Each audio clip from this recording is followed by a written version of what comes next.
6 months after my wife's funeral, I was still grieving. Then I saw her alive, buying light fixtures like nothing had happened. I walked up to her, my hands shaking. She looked at me with confusion. "I'm sorry. You must have me confused with someone else." But that voice was identical. The scar on her hand, everything was the same. I followed her home. What I discovered next made my heart stop beating. I'm thankful you're listening. What I'm about to tell you changed everything. But first, let me know, where are you watching from, and what's the time there? I buried my wife 6 months ago. Yesterday I saw her at Home Depot. I know how that sounds. Grief does strange things to a man, makes you see faces that aren't there. For 6 months I'd been living in that fog. But this wasn't my mind playing tricks. This was real. Thursday morning, just past 11. I was in the electrical aisle of the Home Depot on Charleston Boulevard, looking for supplies for the warehouse renovation downtown. The project was behind schedule. Missing conduit pipes, junction boxes, the kind of small things that stop a whole job cold. That's when I heard her voice. Not just any voice. Deborah's voice. That particular frustrated tone she used when someone wasn't listening. I'd heard it 1,000 times over 43 years of marriage. My hand froze on the wire spool. "No, that's not what I need," the voice said from the next aisle. "I specifically asked for recessed lighting." I set down the wire. My legs moved on their own, carrying me toward the lighting section. My heart was doing something strange in my chest, beating too fast. And there she was, standing in aisle 12, holding a clipboard, arguing with a sales associate about light fixtures. Navy blue blazer, her hair shorter, more gray. But the way she stood, the way she tilted her head, that was all Deborah. She turned, and the morning light caught her profile. My wife, the woman I'd buried at Palm Memorial Gardens, the woman whose name I still couldn't say out loud. I must have said her name. She turned and looked directly at me. Nothing. No recognition, no shock. Just the polite, annoyed expression of a stranger being stared at. "Deborah," I said. My voice came out rough. "It's me." She stepped back, clutching her clipboard. "I'm sorry. I think you have me confused with someone else." But I could see it. The scar on her left hand running from thumb to wrist. From the night she'd grabbed a hot skillet without a mitt. August 1995. I'd driven her to the ER at 2 in the morning. 11 stitches. "Your hand," I said, my fingers shaking. "The scar. The skillet. You burned yourself making apple pie." "Sir." Her voice was cold now. "I don't know you. Please leave me alone." She walked quickly toward the exit. I tried to follow, but my legs felt like wood. Everything felt unreal. I made it to the doors just in time to see her meet a man outside. Tall, gray-haired polo shirt and khakis. He put his arm around her shoulders. She glanced back at the store. At me. Then they walked toward a white Ford sedan 3 rows over. I stood there, automatic doors, opening and closing around me, hot desert air blasting in. 105 degrees. July, in Vegas. The heat that used to make Deborah complain every summer about moving somewhere cooler. But she wasn't complaining now. She was alive. Getting into that Ford with a man who wasn't me. He opened her door. She smiled at him. That smile I knew better than my own face. I nearly ran to my truck. My old Silverado was parked in the far corner. My hands shook so hard I dropped the keys twice. The white Ford was pulling out of the lot, heading east on Charleston. I started the engine. I got in my truck and followed them. My hands were shaking on the wheel. The woman I buried 6 months ago was alive, and I was about to find out where she'd been hiding. The house was in Henderson, 30 minutes from the life we'd built together in Summerlin. I followed the white Ford east on Charleston, then south on Boulder Highway, keeping 3 cars back. My hands had stopped shaking. Something cold had taken over. I wasn't grieving anymore. I was hunting. They turned into a neighborhood of middle-class homes. 2-car garages, small yards. The kind of place where people know their neighbors' names. The Ford pulled into a beige ranch-style house with white trim. Nothing special. The perfect place to hide. I drove past, circled the block, and parked 4 houses down. Far enough not to be obvious. Close enough to see. Deborah got out carrying Home Depot bags. The man took more from the trunk. Gray hair, polo shirt, khakis. They moved like they'd done this 1,000 times. Easy. Comfortable. The front door opened. 2 kids ran out. A boy and a girl, maybe 8 and 10. "Grandpa, Grandpa, did you get the paint?" "Grandpa." The man laughed and caught the girl in a hug. Deborah ruffled the boy's hair. They all went inside. The door closed. A perfect little family. I sat there, the engine ticking as it cooled. The afternoon sun beat down, sweat slid down my back. I took out my phone and started documenting. Photos of the house, the white Ford. I zoomed in on the license plate. MZK3847, Nevada plates, wrote it in the notebook from my glove box. 2 hours passed. The sun dropped toward the mountains. Through the windows, I could see them moving inside. Kitchen lights came on. Deborah passed by the window, gesturing the way she did when talking. The man at the table, kids running past. At 6:30, they sat down for dinner. I could see them through the dining room window. Deborah serving plates, the man saying something that made everyone laugh. Normal, wholesome, everything we'd had once, before she decided to die. I stayed until the lights went out, until the last bedroom went dark. 11:43. Nearly 12 hours watching the life my wife had built without me. I started the truck and drove home. Las Vegas at midnight, empty streets.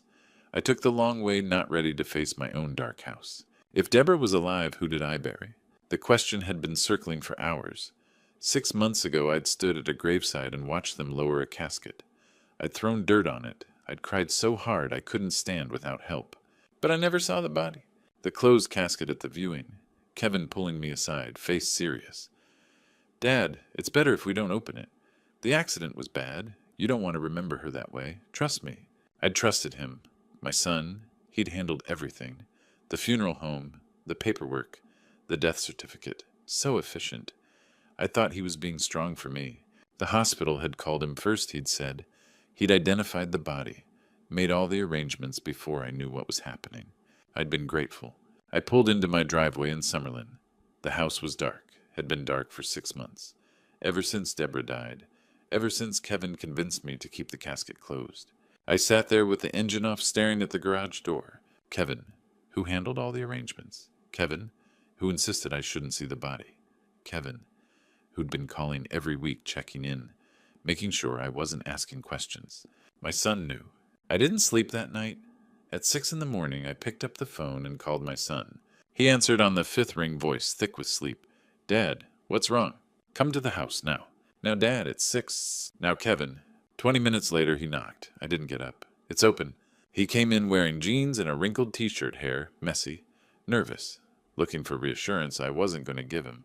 I'd printed the photos, laid them on the kitchen table. The house in Henderson, the license plate.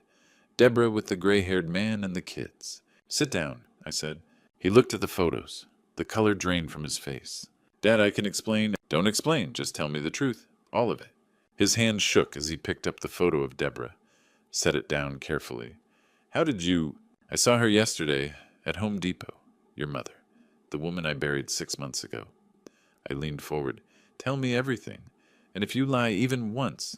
Okay. He sank into the chair, put his head in his hands. Okay. And he told me. Found out 3 years ago. Double expenses on credit cards. Confronted his mother. She admitted everything. The man in Henderson. 20 years together. She wanted out, but didn't want to split assets and divorce. The stores had $800,000 in debt, Dad. If you'd split everything, there would have been nothing left. So you helped her fake her death.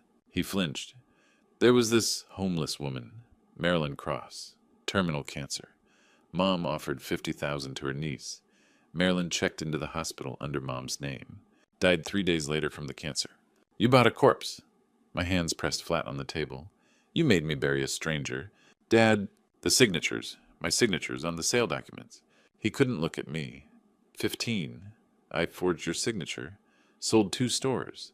The money $2.3 million from your accounts, $4.1 million from the businesses. His voice got smaller. I gave you $2,200 a month. You thought? I stood up. Chair scraped against the floor. You thought you'd steal my life's work. Help your mother fake her death. Leave me with nothing. We were going to tell you eventually. Get out. Dad, please, get out of my house. My voice shook, not with sadness, with rage. You're not my son anymore. My son died with your mother. Get out. He stood, tears streaming. Dad, I love you. A mistake is forgetting a birthday. What you did was betray me for years. Get out.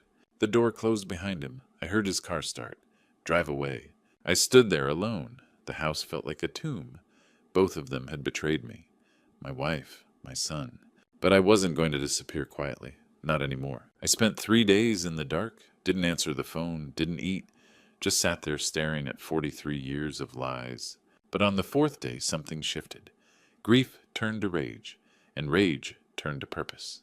I picked up my phone and typed, Private Investigator, Las Vegas. Leo Martinez Investigations, an address downtown on Fremont Street. No fancy website, just 30 years LVMPD, discreet, effective. I called. A rough voice answered. Martinez, I need help. They all do. Come by at 2. The office was small, cluttered, smelled like old coffee. Leo Martinez sat behind a desk piled with folders, 60-something bald short-sleeved shirt. He looked at me over reading glasses. What can I do for you? I need to find out everything about someone. Cheating spouse. Dead spouse, except she's not dead. He leaned back. Now that's a hell of a story. Tell me. So I did. The funeral, Home Depot, Henderson, Kevin's confession, all of it. Leo listened, making notes. When I finished, he whistled. Mr. Sullivan, in 30 years of this work, I've seen a lot. But this is something else. Can you help me? I can bury her. 5,000 retainer. Another 5 when I deliver the report. I wrote the check. How long? Give me a week. 7 days. I went back to work. Warehouse renovation, electrical HVAC, going through the motions. But my mind was elsewhere. On day 8, Leo called. Got everything. Come by. The folder he handed me was thick. I opened it, standing there. Photos. Deborah and the gray-haired man, shopping, having coffee, living normally. Victor Brennan, Leo said, age 52, retired insurance agent. Been with your wife for 20 years. Those kids are his grandchildren from a previous marriage. Victor Brennan. Finally a name for the man who'd stolen my wife. Bank statements. 3 accounts under Deborah Sullivan and Sarah Mitchell Carson. 2.3 million total. Monthly withdrawals averaging 8,000. 2 identities, Leo continued. Maybe more. The Carson name came from Lenny Curtis. Does fake documents. Birth certificates, licenses, social security cards. Phone records next. 207 calls between Kevin's number and a number registered to Sarah Carson. Before, during, and after the staged death, Leo said. Your son knew everything. I flipped through the pages. Documented, proven, real. There's something else. Leo's voice got quieter. I dug into your wife's background. Before you there was Richard Anderson, married in 76. Died in a car accident in 80. She collected $300,000 in life insurance. He paused. Might be a pattern worth investigating. The room felt colder. You think? I think it's worth looking into. But that's your call. I closed the folder. I need a lawyer. Elizabeth Hart, criminal defense and civil fraud. Want me to call? Yes. Elizabeth Hart's office was professional. 10th floor, glass and chrome. She wore a gray suit. Firm handshake. Real. Mr. Sullivan, Leo briefed me. Quite a situation. Can you help me? I can destroy them. Fraud, forgery, identity theft, concealment of a corpse, 8 to 15 years in prison, each. I want every cent back, and I want them to face consequences. Then we need evidence. Leo's report is excellent, but we need your son's confession, on record this time. I already got him to confess. I need it recorded. Audio, video if possible. Can you do that? Get him to talk again? I thought about Kevin, my betrayer, my son. Yes, I said quietly, I can do that. 2 days later, I called Kevin. Son, can we talk? Maybe over lunch? His voice sounded eager, hopeful. Yes, Dad. Anywhere you want. The steakhouse, Tuesday, 1 o'clock. I'll be there. After hanging up, I stared at the digital recorder Elizabeth had given me. Small, thin voice activated. It fit perfectly inside my jacket pocket and would capture every word. On Tuesday at noon, I drove to the restaurant, an upscale place on the Strip, with white tablecloths and a quiet atmosphere where conversations never carried. I arrived early, chose a corner booth, tested the recorder, and slipped it into my inside pocket. I kept my jacket on. The room was cool enough that it looked natural. Kevin arrived exactly at 1. He had dressed carefully, button-down shirt, clean-shaven, trying to look respectful, trying to look like he cared. He slid into the booth across from me. Dad, thank you for... Order first, I said, keeping my voice neutral. Neither warm nor cold. We ordered steaks. Neither of us would eat much. When the waiter left, I leaned forward. I need to understand everything. From the very beginning. Every detail. Okay. He took a breath. Where do you want me to start? 3 years ago, when you found out. He told me again, but this time I stayed calm. I asked questions, clarified details, and made sure every word was clear for the recording. He explained the double credit card expenses confronting his mother, and her admission about Victor Brennan. 20 years together. She wanted out but refused to split assets.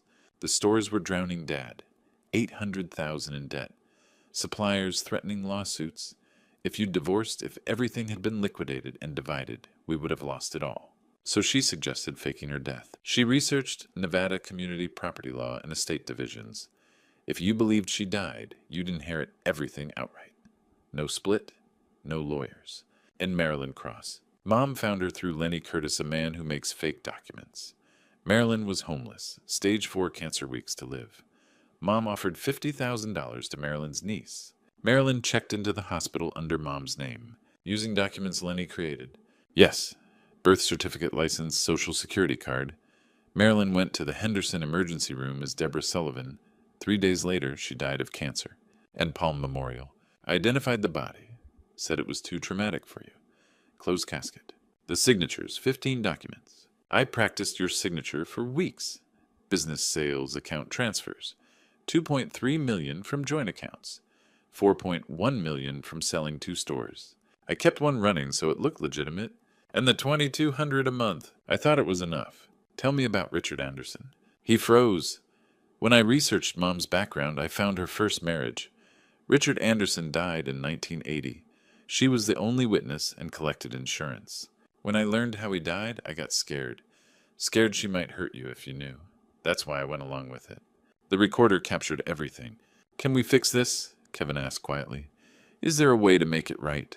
I looked at my son, the man who betrayed me, the boy I raised. We'll see, I said. I left cash on the table and walked out with everything I needed. Every word, every detail recorded. Elizabeth would file charges in the morning. Kevin thought I was merciful. He had no idea what. 2 weeks. That's how long Elizabeth needed to file the complaint, secure court orders, and freeze the accounts. 2 weeks for the legal machinery to start grinding. And now, standing on the threshold of that Henderson house with legal notices in hand, I was ready. The doorbell echoed through the house. 3 o'clock on a Sunday afternoon. I heard footsteps. Then the door swung open. The gray-haired man stood there, the one I'd seen with Deborah. Up close, I could see the lines around his eyes, the confusion on his face. Can I help you? I'm looking for my wife, I said. Deborah Sullivan. His confusion deepened. I don't know anyone by that. Victor Brennan. I used his name, deliberately watched him flinch. I need to speak with Deborah, or should I call her Sarah? Behind him I heard something fall, glass shattering. Then she appeared in the hallway and all the color drained from her face. Hello, Deborah, I said. It's been a while. 6 months, to be exact. Victor looked between us. Sarah, do you know this man? His name isn't Sarah, I said. It's Deborah Marie Sullivan, my wife. Married 43 years this past April. That's not possible, Victor stammered. We've been married for 20 years. She's Sarah Mitchell Carson. Show him your left hand, Deborah. She tucked it behind her back, but I'd already seen the panic in her eyes. The scar, I continued. From a cast-iron skillet, Christmas 1995. Or the birthmark on your right shoulder blade. Or your crooked pinky finger from that softball game in '89. I looked at Victor. Ask her. See if I'm lying. Deborah's voice came out as a whisper. Wesley, please. Please what? Please go away. Please pretend I didn't see you buying paint supplies at Home Depot. Please forget that I buried someone else in your place. Victor grabbed the doorframe for support. What is he talking about? I pulled out the legal documents, held them out. These are for you, Deborah Sullivan, also known as Sarah Mitchell, also known as Deborah Carson. Charges include identity fraud, forgery, concealment of a corpse, racketeering, and bigamy. Bigamy, Victor's voice cracked. She's married to both of us, I said. Has been for 20 years. Category D felony in Nevada. 1 to 4 years plus fines. The world seemed to tilt. Victor's face went white. Deborah reached for him, but he stepped back. There's more, I said, watching her face. Before me, there was Richard Anderson, married in 1976. Died in a convenient car accident in 1980. Deborah was the only witness. Insurance payout $300,000. I paused, let it sink in. Quite the pattern. Wouldn't you say Victor's first husband dies in an accident, second husband dies so she can steal his money, and you're still alive. For now. Victor staggered backward. The brakes on my car last month. You son of a bitch. Deborah lunged forward, but Victor held her back.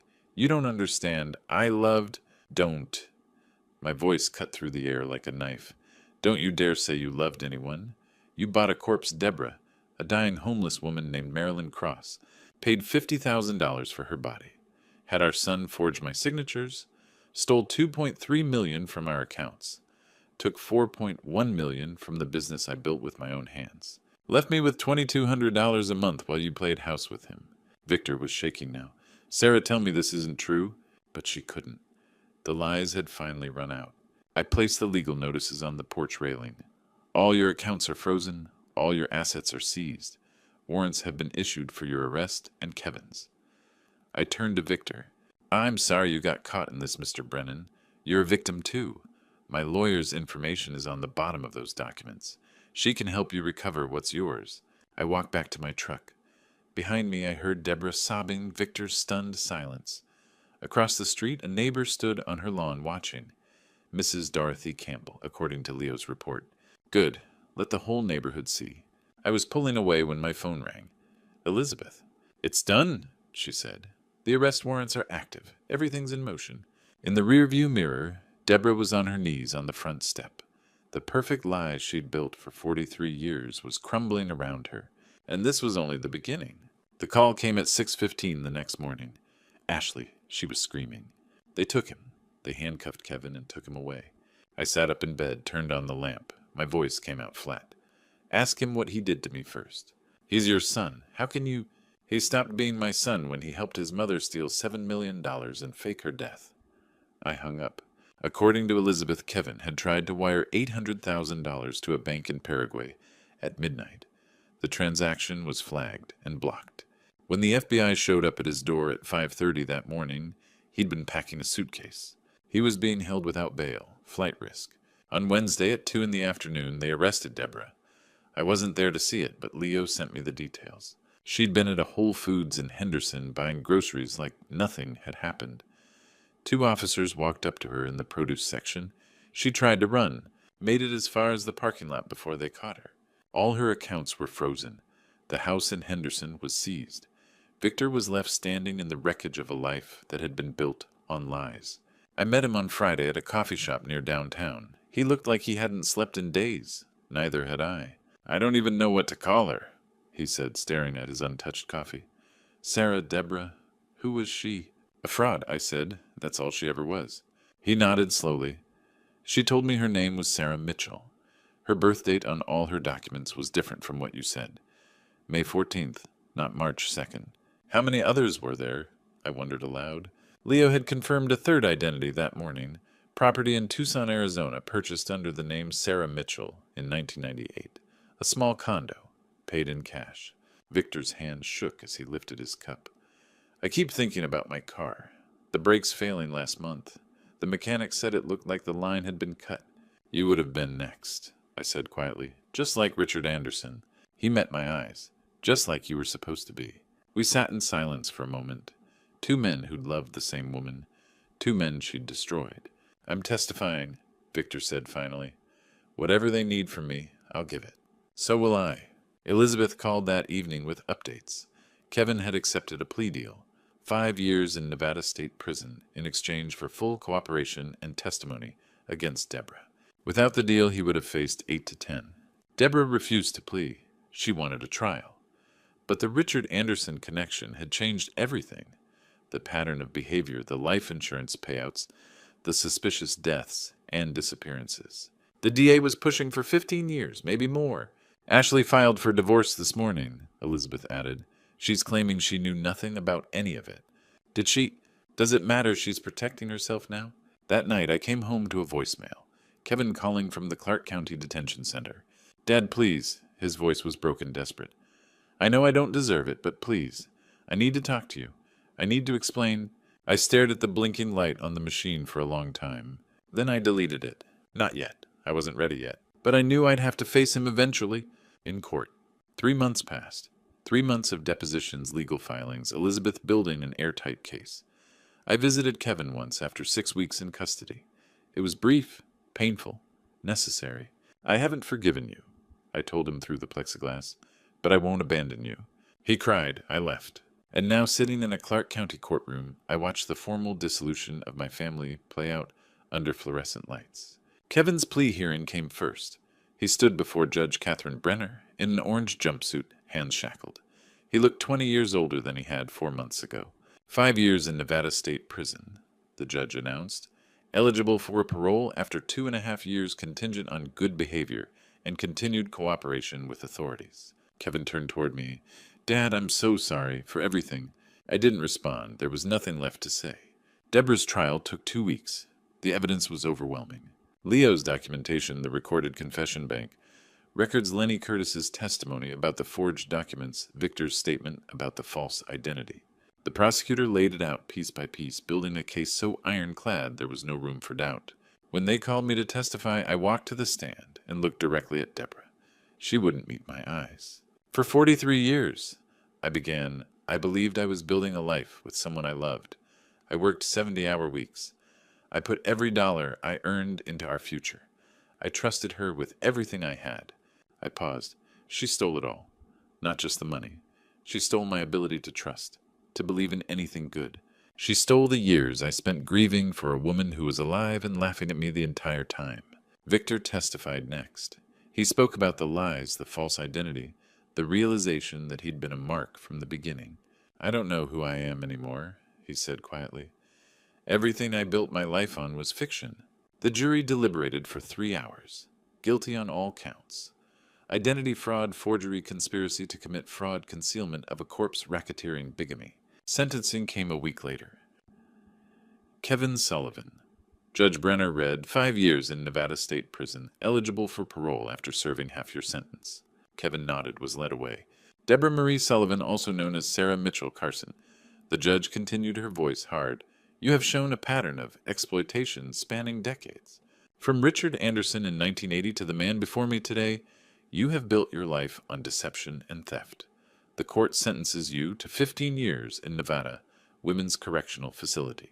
You will not be eligible for parole for the first 10 years of your sentence. Deborah's face went white. No, please. Furthermore, the judge added, you are ordered to pay restitution in the amount of $7.2 million to Wesley Sullivan and associated damages to Victor Brennan. The bailiff moved to escort Deborah out. As they led her past my row, she turned and looked at me one last time. I didn't look back. Outside the courthouse, reporters swarmed. I pushed through them to my truck. Bill Anderson was waiting by the driver's door. You did right, Wes, he said. Did I? My son was going to prison. My wife would die there, but I was free. And I was tired, so tired. I just wanted to go home, wherever that was now. 1 year later, I stood in my workshop in Boulder City, sanding a custom bookshelf for a retired teacher. The work was honest. The scent of wood was clean. And this life was mine. I'd fallen into a routine. Coffee with Bill Anderson at 6:30 every morning at a diner on Nevada Highway. Work in the shop until noon. A hike in the desert in the afternoon, just me and the silence. Simple, deliberate, free. The call came on a Tuesday. Kevin calling from Portland. Hey, Dad? I set down my plane. Kevin, I got out last week. Good behavior. 2.5 years instead of 5. I know, Elizabeth told me. A pause. Then, I'm working for a carpentry company up here. Small outfit. They knew about my record and hired me anyway. His voice was steadier than I'd heard in years. I'm dating someone. A teacher. Her name's Rachel. She's a good woman, Dad. Good. I'd like you to meet her. Someday, if you're ready. I looked out the window at the mountains. Maybe someday. It wasn't forgiveness, not yet. But it was a door left open. That was enough for now. The financial recovery had taken 8 months to finalize. $7.2 million. Elizabeth helped me set it up right. $5 million went into conservative investments, generating about $18,000 a month in passive income. More than enough to live on. $1.5 million sat in savings. $300,000 I donated to organizations that helped victims of financial abuse and elder fraud. The woodworking wasn't about money. It was about making something real with my own hands. Something that couldn't be faked or stolen. Victor and I met for coffee once a month. We didn't talk about Deborah much anymore. We talked about fishing, baseball, the mundane kindness of life moving forward. Letters came from the Nevada Women's Correctional Facility every few weeks. Deborah's handwriting on the envelopes. I threw them away without opening them. There was nothing she could say that I needed to hear. I finished the bookshelf on a Friday afternoon, loaded it into my truck, and delivered it to Mrs. Hernandez on the east side of Boulder City. She cried when she saw it, paid me $300, and gave me homemade tamales. On the drive home, I passed through the edge of Las Vegas. The Strip glittered in the distance, all that light and noise and performance. I used to live in that city, used to think it was home. I didn't miss it. My house in Boulder City was small, 900 square feet, one bedroom, a garage I'd converted into a workshop. No debt, no ghosts, just a place that was mine. People asked me if it was worth it, destroying my family, sending my son to prison, taking everything from the woman I'd loved for 43 years. And I told them I didn't destroy my family. They did that. I just refused to let them destroy me too. I'm 67 years old. I lost 4 decades to a lie. But now I have something I never had before: truth, my own truth. A life built on honesty, not deception. And dignity, always dignity. Because it's never too late to demand what you deserve. Never too late to choose yourself, and never too late to begin again. Some people call it revenge. I call it justice. But really, it's just freedom, and that's worth more than anything.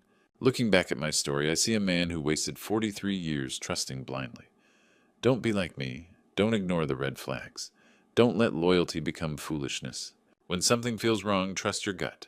God gave us instincts for a reason. The lessons I learned the hard way. First, verify everything, even from people you love. Second, protect yourself legally and financially always. Third, it's never too late to demand justice. God doesn't reward victims who stay silent. He honors those who stand for truth. This isn't just another one of those grandpa stories you hear and forget. This is a true story that cost me 4 decades, but it taught me something invaluable. Dignity matters more than peace. God blessed me with a second chance at 67, and I took it. That's the real message here. Among all the grandpa stories out there, mine might sound extreme, but it's a true story that happens more often than you think. Elder fraud, family betrayal, financial abuse, they're everywhere. Don't let it happen to you. And remember, God sees everything. The lies, the theft, the betrayal, but He also sees your strength when you choose to fight back. That's when miracles happen. This is my true story, one of many grandpa stories that prove it's never too late to reclaim your life. If this story moved, you hit that like button and subscribe to the channel. Share it with someone who needs to hear this message. Drop a comment below. I read every single one. Your story matters too. Let's support each other. God bless you all.